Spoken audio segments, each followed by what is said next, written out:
The Great Tantra of Vajrasattva, equal to the end of the sky. The countenance of wisdom teaches on the vase of royal investiture. Then that sattva Vajragarbha addressed him with these words. Kyema, the victorious ones of the three times have perfected this treasure of an unchanging mind of awareness, the effulgence of self-originating awareness, and without imparting it, have placed us into the empowerment of self-luminosity. Lord, this is what I ask. Please explain to us the drinking of the water with the taste of the sky, and the Brahmanic empowerment of the royal vase.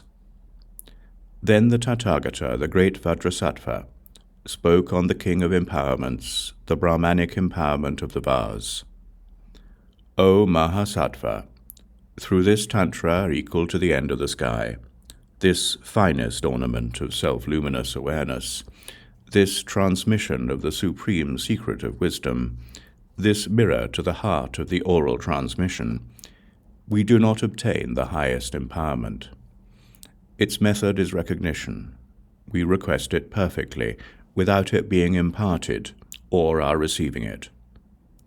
This lamp of self-arising wisdom is a perfect empowerment, the vase of royal investiture.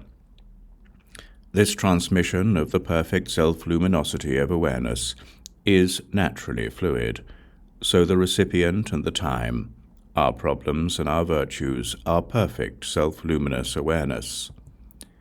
We grant the self-originating circumstance of being like the water to those whose awareness follows after memories and understandings. We grant the Upadesha on having no cognition of any object to those who have completed their search for some spontaneously achieved assistance for sentient beings.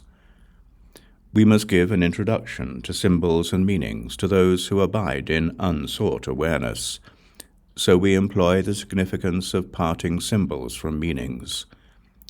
The self-originating three bodies are spontaneously formed.